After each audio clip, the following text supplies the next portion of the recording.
The Deccan news में आप सभी का स्वागत है।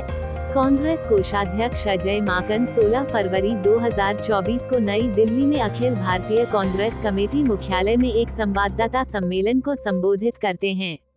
कांग्रेस ने शुक्रवार को कहा कि 2018-19 के टैक्स रिटर्न दाखिल करने में विसंगति को लेकर आयकर IT विभाग ने उसके सभी बैंक खाते फ्रीज कर दिए हैं और इस कार्रवाई को नरेंद्र मोदी सरकार द्वारा लोकतंत्र पर हमला करार दिया। लोकसभा चुनाव तक हम लोगों को परसों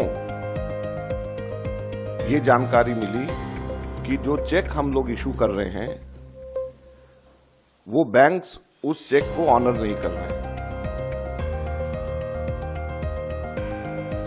उसके ऊपर जब हम लोगों ने आगे छानबीन करी तो हमें बताया गया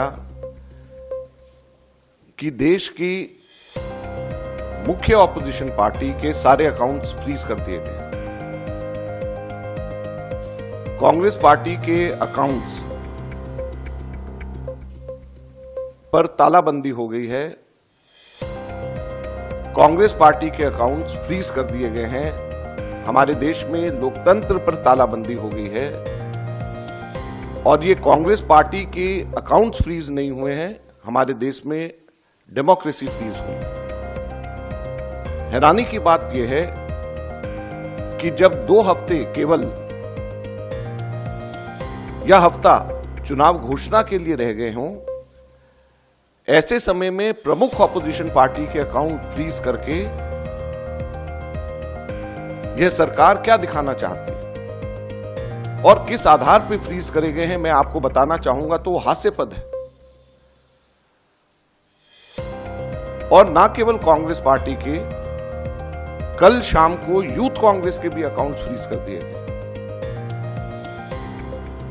और यूथ कांग्रेस और कांग्रेस दोनों के अकाउंट्स जो फ्रीज करे गए हैं, 210 करोड़ की रिकवरी इनकम टैक्स डिपार्टमेंट ने यूथ कांग्रेस और कांग्रेस से मांगी है। 210 करोड़ की कुल रिकवरी।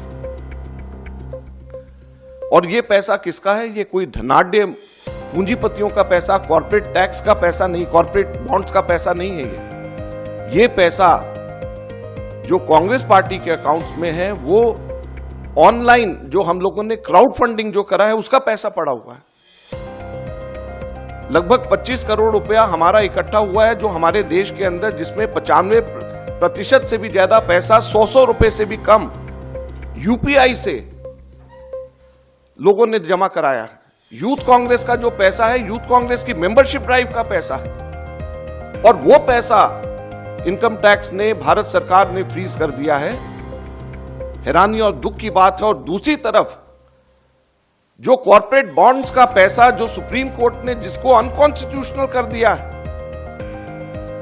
वो भारतीय जनता पार्टी के पास में वो पूरा पैसा है और उसको वो खर्च कर रही है। तो लोकतंत्र कहां पे हमारे देश के अंदर जिंदा रहेगा?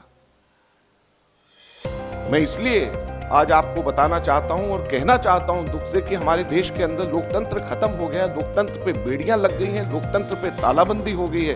ये कांग्रेस के अकाउंट के ऊपर तालाबंदी या बेड़ियां नहीं है, ये लोकतंत्र के ऊपर तालाबंदी और बेड़ियां हैं। चुनाव से 2 हफ्ता पहले अगर किसी भी पॉलिटिकल पार्टी के अकाउंट जब फ्रीज हो जाते हैं, उसके ऊपर तालाबंदी हो जाती है, तो ये लोकतंत्र के लिए इससे ज्यादा चिंता और दुख की बात नहीं हो सकती। क्या हमारे देश के अंदर एक पार्टी का ही सिस्टम रहेगा? क्या हमारे लोकतंत्र के अंदर वन पार्टी पॉलिटिक्स हमारे देश के अंदर रहेगी? बाकी सभी के सभी पार्टियों के अकाउंट्स फ्रीज हो जाएंगे? बाकी पार्टीज को क्या रहने का अधिकार नहीं है? Right now we don't have any money, we don't know how to because we don't have any money to spend. We don't have money to pay the electricity bills. We don't have money to pay salaries to our employees. Everything is impacted, no? Not only Nyaya, everything will be impacted. All political activities of the Congress party will be impacted. Now online donation, people are giving money to us and we are spending. So now this message will go when we are giving money and it is not coming to the party. Should we give the money or not?